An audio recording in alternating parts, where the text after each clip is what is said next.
തിരുവനന്തപുരം മലയൻകീഴ് 30-കാരി ജീവനൊടുക്കിയതിൽ ഭർത്തൃമാതാവിനെതിരെ ആരോപണവുമായി യുവതിയുടെ കുടുംബം. മലയൻകീഴ് സ്വദേശി കാവ്യയുടെ മരണത്തിലാണ് ആരോപണം. ജാതി പറഞ്ഞും സ്ത്രീധനത്തിന്റെ പേരിലും കാവ്യയെ മാനസികമായി പീഡിപ്പിച്ചു.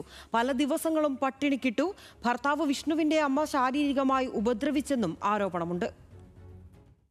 അവള് മോള് പറഞ്ഞ് എന്നെ എന്നും വഴക്ക് ചണ്ടയും 8 വർഷം അയാള് പോയിട്ട് അന്ന് തൊട്ട് വഴക്ക് ചണ്ട ചീത്ത വിളി ജാതി പറഞ്ഞ് എന്നെ വഴക്കുണ്ടാക്കും. എപ്പം നോക്കിയിട്ട് ജാതി പറഞ്ഞ് വഴക്കുണ്ടാക്കും. അടിക്കാനൊക്കെ ചെല്ലും. തലയിൽ നാൾ അടിച്ചു കൊടുത്ത് ജോലിയും ചെയ്യാതെ കയറിയിരിക്കണം എന്ന് പറഞ്ഞിട്ട് വഴക്ക് പറയുന്നു. അവളെ എല്ലാ ജോലിയും ചെയ്യും. കൊച്ചുങ്ങളെ കാര്യം അവളേനും നോക്കുന്നത് എല്ലാ ജോലിയും ചെയ്യും. എന്നാലും അവളെ എപ്പോഴും കുറ്റപ്പെടുത്തിക്കൊണ്ടിരിക്കും.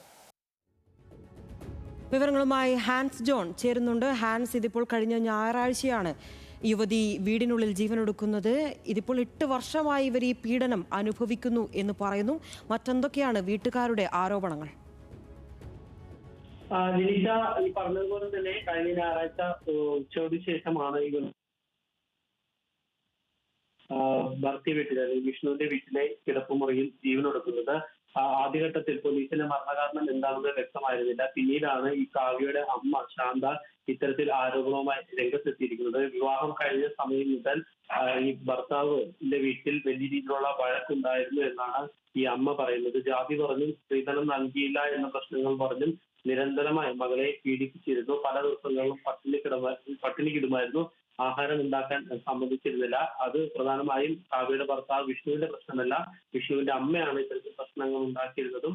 ഈ വിഷ്ണു അമ്മ പറയുന്നത് മാത്രമാണ് കേട്ടിരുന്നത്. അതിന്റെ ഭാഗമായിട്ട് മകളെ പീഡിപ്പിച്ചിരുന്നു എന്നുമാണ് അമ്മ ശാന്ത ആരോപിക്കുന്നത്. ഒപ്പം തന്നെ കാവ്യയുടെ സഹോദരൻ ശ്യാമും സമാനമായിട്ടുള്ള പ്രതികരണമാണ് നടത്തുന്നത്. ജാതി അധിക്ഷേപം സ്ഥിരമായി സഹോദരിയെ ചെയ്യാറുണ്ടായിരുന്നു. വിവാഹം കഴിഞ്ഞ സമയം മുതൽ പ്രശ്നങ്ങൾ ഉണ്ടായിരുന്നു എന്നാണ് സഹോദരൻ ശ്യാം പറയുന്നത്. ശാരീരികമായി ഉപദ്രവിക്കുകയും ചെയ്തിരുന്നു. ചില മനോക്ഷമമാണ് ജീവനൊടുക്കാൻ കാരണമെന്നാണ് ഇപ്പോൾ കുടുംബം എല്ലാവരും ആരോപിക്കുന്നത്. നിലവിൽ ഈ കേസുമായി ബന്ധപ്പെട്ട് ഈ കുടുംബത്തിന്റെ മൊഴി പോലീസ് രേഖപ്പെടുത്തിയിട്ടുണ്ട്. അതിൽ കൂടുതൽ പരിശോധനയ്ക്ക് ശേഷം തുടർ നടപടികൾ സ്വീകരിക്കുമെന്നാണ് പോലീസ് ഇപ്പോൾ അറിയിച്ചിരിക്കുന്നത്. ദിനിഷ. ശരി, നന്ദി ഹാൻസ് ജോൺ വിവരങ്ങൾക്ക്.